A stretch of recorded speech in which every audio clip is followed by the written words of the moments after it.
اللهم صل على محمد وآل محمد. فاتحة.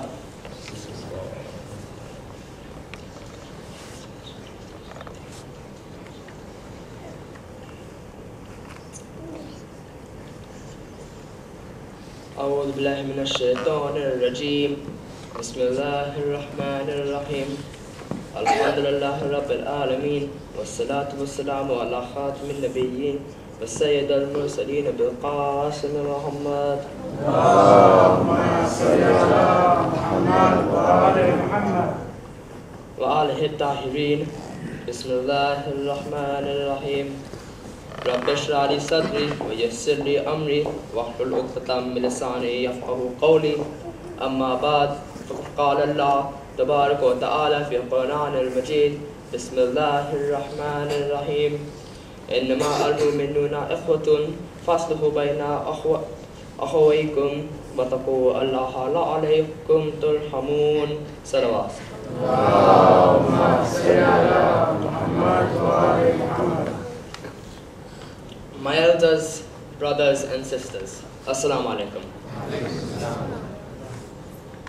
Allah has just blessed us with the recitation of the 10th ayah of the 49th surah, Al-Hujurat. The ayah translates as, "The believers are but brothers, so make settlement between your brothers and fear Allah so that you may receive mercy." Salawat.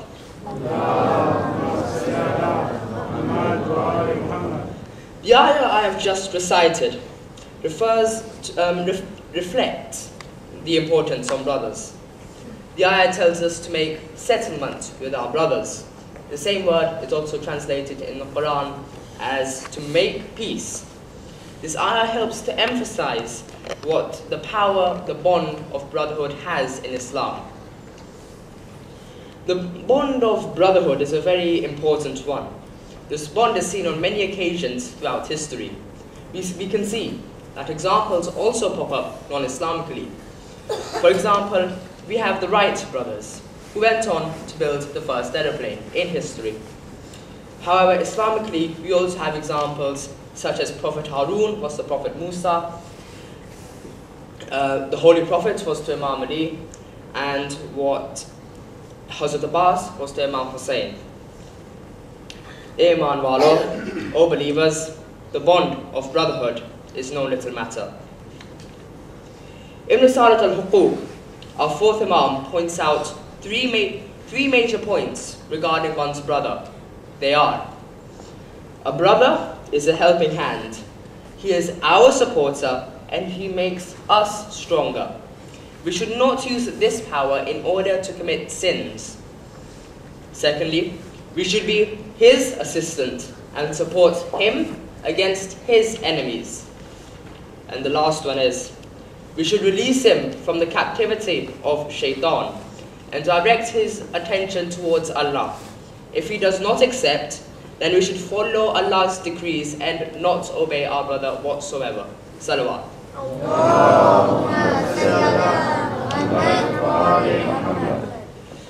One of our best examples of brothers, as mentioned earlier, was Imam Ali and Prophet Muhammad sallallahu alaihi wasallam. A famous example of their brotherhood was when the Prophet was pairing the Ansar, the locals of Medina, and the Muhajirin, the migrants from Makkah, after the greater hijrah to Medina. However, all was left afterwards but Imam Ali and the Holy Prophet. When Imam Ali asked who his brother was going to be, the Holy Prophet then said, "O Ali, you are my brother in this world and the hereafter." We can see that this event in history also shows the emphasis that Islam puts on brotherhood. Now think, do we do what the Imam says what we should do to our brother? Do we be his assistant? Do we support him against his enemies? Are we like what Harun was to Musa? If not, there are other examples in history which should also be kept in mind. Do we not know what Qabil was to Habil, or what the brothers of Yusuf was to Yusuf? Salawat.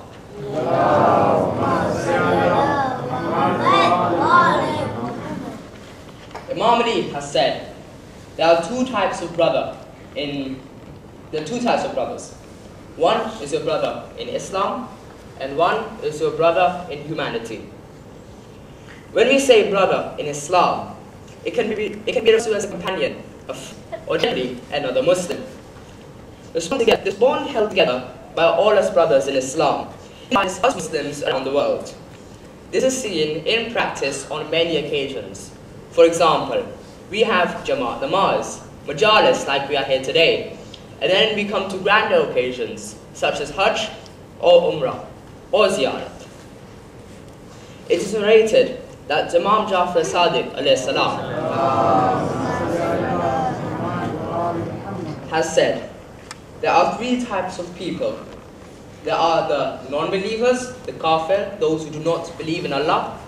There are the Muslims, those who believe in Allah and the basics of Islam. And there are those who are mu'min, those who believe in Allah and the Ahlul Bayt. Allah gives us a responsibility to each of these three kinds of people. For kafirs, it is insaf or justice. For a Muslim, our responsibility is to do ihsan or favor. And for a mu'min, our responsibility is isar, meaning sacrifice. Such is the importance of a brother in Islam regarded. Salawat.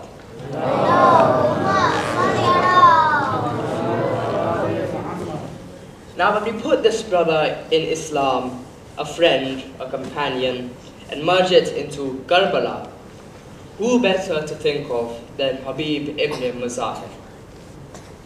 It is narrated that during the days of the Holy Prophet's life in Medina, one day, Holy Prophet saw a young boy walking in the footsteps of little Hussein. The Holy Prophet saw that as he was walking behind Hussein, he was putting the dust of Imam Hussein's footsteps on his head. Holy Prophet asked, who was this young boy? His companion Mazahir stepped out forward and said, has my son done anything wrong? Tears started flowing on the cheeks of the Holy Prophet. He said, may Allah reward this young boy for what he is doing. Later on in his life, Habib ibn Mazahir learned from our first Imam and soon went on to teach Islam in Kufa. When Muslim ibn Aqil arrived in Kufa, he gained many supporters. But however, after the arrival of Ibn Ziyad, the number of the supporters for Muslim ibn Aqil began to diminish, the Muslim losing the last 40 supporters during the course of Maghribi Namaz. For some reason, Habib ibn Mazahir was not able to support Muslim and soon went on to feel very guilty after the martyrdom of Muslim ibn Aqil.